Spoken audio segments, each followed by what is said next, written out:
Welcome to Illuminati Silver. We tell you the truth about silver. Today is Friday the 13th of August 2021 and we're producing our gold and silver morning update and gold and silver price forecast. Friday the 13th, we hope it's not going to be a difficult day. Again, we're seeing gold and silver edge higher this morning, though we're still down over the past 24 hours. Perhaps they will close the day slightly higher as the dollar index dips below 93. That said, political news could suggest more headwinds ahead. So let's take a look.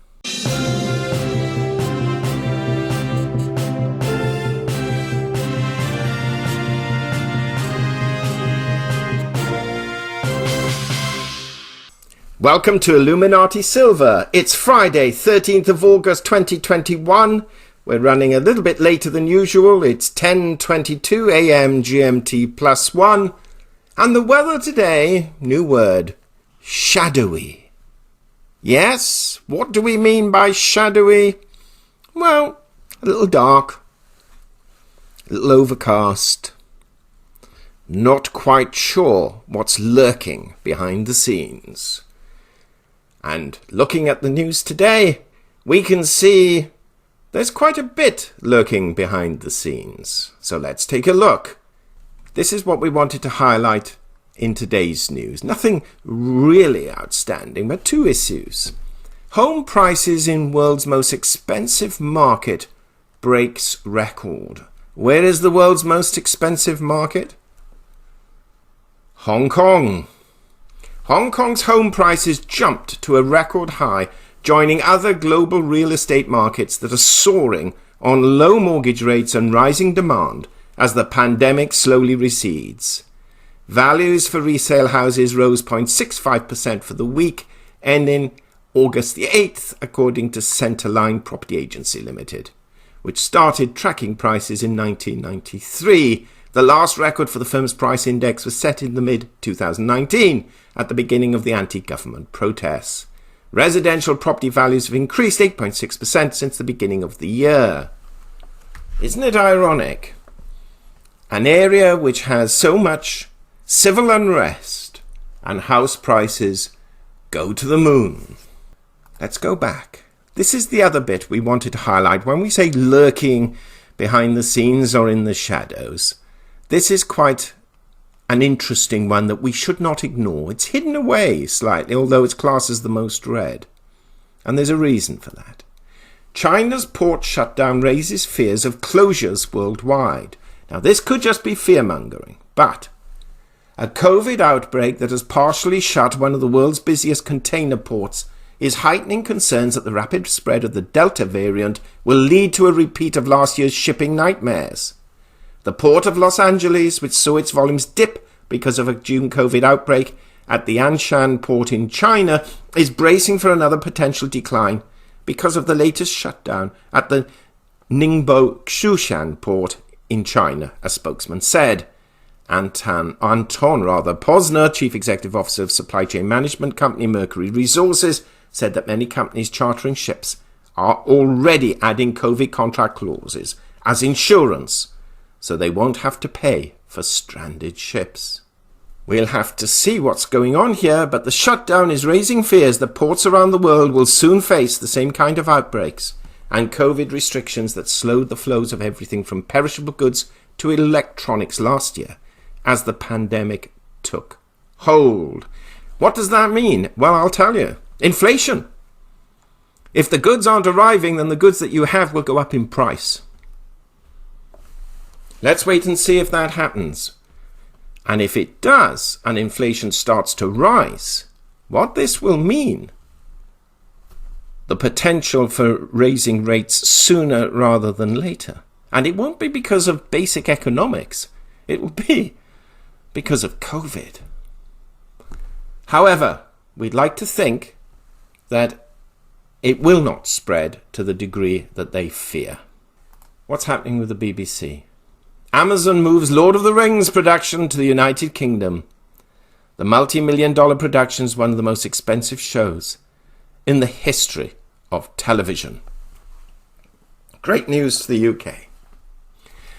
Now, this is the other area that we should not ignore. Whatever we may think of Green New Deals or the environment, man-made CO2 emissions, etc., etc., regardless of what we think, whichever side of that spectrum you're on, whether you believe we do make a major contribution or we don't, regardless of that, we have to look as to what is actually happening in terms of investor activity.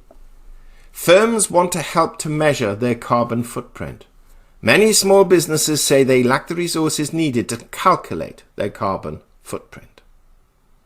Why is that important? Well, if we go to the US, Joe Biden wants half of all cars sold in the United States to be zero emission by 2030. But getting there won't be easy. And it's already been declared in the UK that the goal is that all new cars sold by 2030 will be electric. Again, whether we'll accomplish that, we don't know. But that is where the focus, the political and economic focus, is heading. As I say, whether you like it or not, don't ignore the trend. We're going to be a little briefer today because it's a Friday and we know everyone wants to get off and enjoy themselves. So, dollar index 92.94. It did go over the 93 yesterday. It did. We saw it. As you can see, previous close was 93.03. It'll go back up. Oil prices down just ever so slightly. Stocks yesterday in the US just marginally in the green, shall we say. Asia Pacific marginally in the red, and Europe and UK in the green, up to 0.5%. So going okay. We're going to hit further highs, there's no doubt about it, but it's not going to last forever. And we think it's not going to last that much longer. But we've got to see the stimulus package feed into the system first, and then perhaps a major pullback will occur. Economic news yesterday. We saw initial jobless claims come in. We said, keep an eye on this. Well, they actually came in at expectation rate, 375,000. With the continuing jobless claims falling slightly from 2.98 million to 2.87. So this is supporting so far the trend of higher employment or lower unemployment.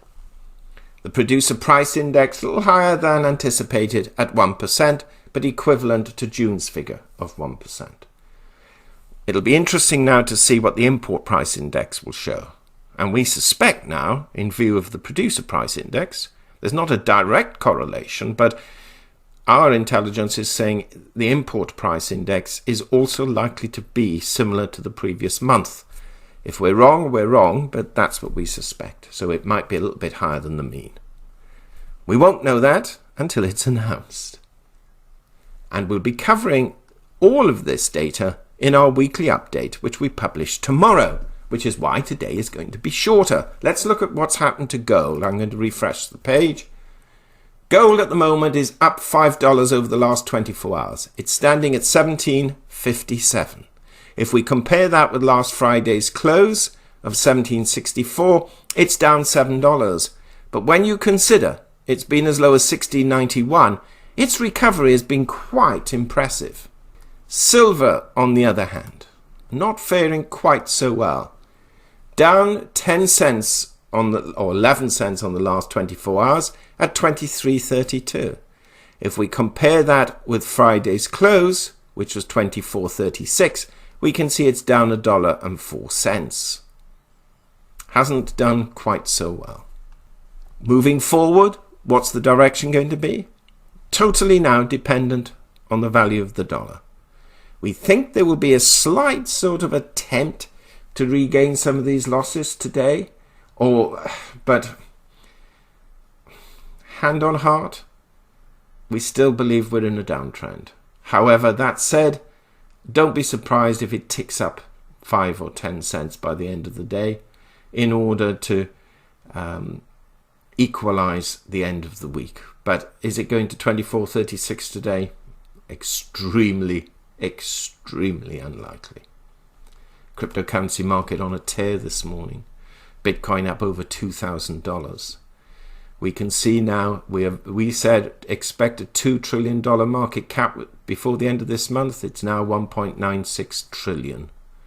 We think quite likely over the weekend, unless there is a pullback, the $2 trillion market cap will be reached.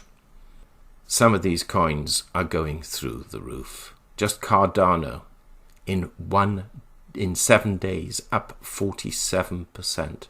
XRP up 41%. Just totally and utterly crazy. And many are now saying Bitcoin, which is $46,000, is going to 50. And if it can break 50, will hit its all-time high of 64 in a very, very rapid period of time. If that happens, all these will rise with it. We'll wait and see. Thank you for listening. That's the end of this. Please tune in tomorrow for our weekly update. We'll try and put 2 videos out tomorrow. If we can't, we'll put 2 out on Sunday.